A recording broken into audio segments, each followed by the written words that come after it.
जय श्री हरि। आइए सुनते हैं सटतिला एकादशी की व्रत कथा। एक समय दुर्लभ ऋषि ने पुलस्त्य ऋषि से पूछा कि हे महाराज, पृथ्वी लोक में मनुष्य ब्रह्म हत्या महापाप करते हैं, पराये धन की चोरी तथा दूसरों की उन्नति देकर ईर्ष्या करते हैं, साथ ही अनेक प्रकार के व्यसनों में फंस जाते हैं, फिर भी उनको नरक प्राप्त नहीं होता। इसका क्या कारण है? वे न जाने कौन सा दान पुण्य करते हैं जिससे उनके पाप नष्ट हो जाते हैं। यह सब कृपया पूर्वक आप कहिए। पुलस्त्य मुनि कहने लगे कि हे महाभाग, आपने मुझसे अत्यंत गंभीर प्रश्न पूछा है। इसे संसार के जीवों का अत्यंत भला होगा। इस भेद में ब्रह्मा, विष्णु, रुद्र तथा इंद्र आदि सभी भी इसको जानना चाहते हैं, परंतु मैं आपको यह गुप्त तत्व अवश्य ही बताऊंगा। उन्होंने कहा कि माद महा में लगते ही मनुष्य को स्नान आदि करके शुद्ध रहना चाहिए। इंद्रियों को वश में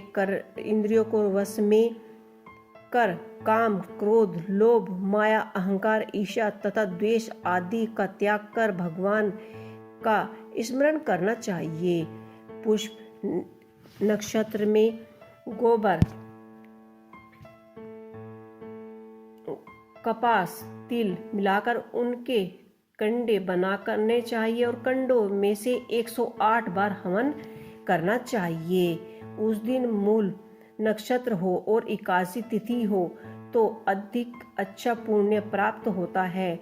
और सभी नियमों को ग्रहण करे।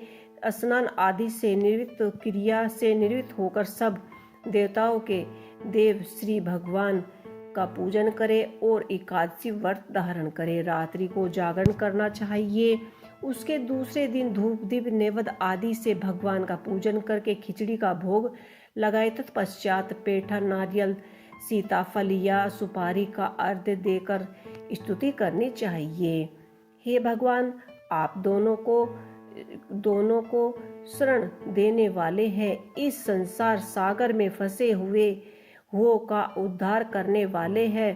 पुंडरी कक्ष, हे विश्व भावना, हे ब्राह्मण सब्र हरण, हे पूर्वज, हे जगत तपे, आप लक्ष्मी जी सहित इस तुच्छ अर्घ्य को ग्रहण करें। इसके पश्चात जल से भरा कुंभ घड़ा ब्राह्मण को दान करे तथा ब्राह्मण को शाम को गो दान करे। और तिल का पात्र देना भी बहुत उत्तम माना जाता है। तिल स्नान आदि भोजन दोनों ही श्रेष्ठ हैं। इस प्रकार जो मनुष्य जितने तिलों का दान करता है उतने ही 1000 वर्ष स्वर्ग में वास करता है। तिल स्नान, तिल का उपटन, तिल का हवन, तिल का तर्पण, तिल का भोजन और तिल का दान, ये तिल के 6 प्रकार हैं। इसी प्रयोग के कारण यह सटतिला एकादशी कहलाती है। इस व्रत के करने से अनेक प्रकार के पाप नष्ट हो जाते हैं। इतना कहकर पुलस्त्य ऋषि कहने लगे कि अब मैं तुमसे इस एकादशी की कथा तुम्हें सुनाता हूँ। एक समय नारद जी ने भगवान विष्णु जी से यही प्रश्न किया था और भगवान विष्णु जी ने सटतिला एकादशी का महात्म नारद जी से कहा, सो मैं तुमसे कहता हूँ। भगवान ने नारद जी से कहा कि हे नारद जी, मैं तुमसे सत्य घटना कहता हूँ, ध्यान पूर्वक सुनना। प्राचीन काल में मृत्यु लोक में एक ब्राह्मणी रहती थी। वह सदैव व्रत किया करती थी। एक समय वह 1 मास तक व्रत कर रही थी। इससे उसका शरीर अत्यंत दुर्बल हो गया था। यद्यपि वह अत्यंत बुद्धिमान थी, तथापि उसने कभी देवताओं या ब्राह्मणों के निमित्त अन्न या धन का दान नहीं किया था। इससे मैंने सोचा कि ब्राह्मणी ने व्रत आदि से अपना शरीर शुद्ध कर लिया है। अब इसे विष्णु लोक में लोक तो मिल ही जाएगा, परंतु इसने कभी अन्न का दान नहीं किया है, इससे इसकी तृप्ति नहीं होगी और तृप्त होना बहुत ही कठिन होगा। भगवान ने आगे कहा, ऐसा सोचकर भी भिखारी के वेश में मृत्यु लोक में वह ब्राह्मण के पास गया और उसने भिक्षा मांगी। वह ब्राह्मणी बोली कि महाराज, किसके लिए आए हो? मैंने कहा, मुझे भिक्षा चाहिए। इस पर उसने एक मिट्टी का ढेला मेरी भिक्षा पात्र में डाल दिया। मैं उसे लेकर स्वर्ग लौट आया। कुछ समय बाद ब्राह्मणी भी शरीर त्याग कर स्वर्गलोक लौट आई। उस ब्राह्मणी को मिट्टी का दान करने से स्वर्ग में सुंदर महल मिला, परंतु उसने अपने घर में अन्नदान सब सामग्रियों से शून्य पाया। घबराकर वह मेरे पास आई और कहने लगी, भगवान, मैंने अनेक व्रत आदि किए, पूजा की, परंतु फिर भी मेरे घर में अन्न तथा वस्त्र से शून्य क्यों है? इसका क्या कारण है?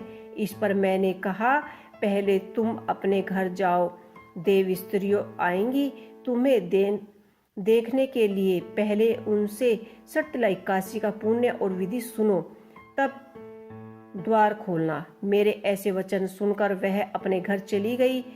जब देव स्त्रियां आई और द्वार खोलने को कहा तो ब्राह्मणी बोली, आप मुझे देखने आई हैं तो सटला 81 का महत्व मुझसे कहो। उनमें से एक देव स्त्री कहने लगी कि मैं कहती हूँ। जब ब्राह्मणी ने सटला 81 का महत्व सुना तब द्वार खोला तो देवांगनाओं ने उनको देखा कि न तो वह गांधर्व है और ना ही असुर है, वरन पहले जैसा मानुषी है। उस ब्राह्मणी ने उनके कथा अनुसार सटला 81 का व्रत किया। इसके प्रभाव से वह सुंदर और रूपवंती हो गई तथा उसका घर अंधन समस्त सामग्रियों से युक्त हो गया। अतः मनुष्य को मूर्खता त्याग कर सटला 81 का व्रत और लोभ न करके तिल आदि का दान करना चाहिए। इससे दुर्भाग्य, दरिद्रता तथा अन्य प्रकार के कष्ट भी दूर होते हैं और अंत में मोक्ष की प्राप्ति होती है। जय श्री हरि।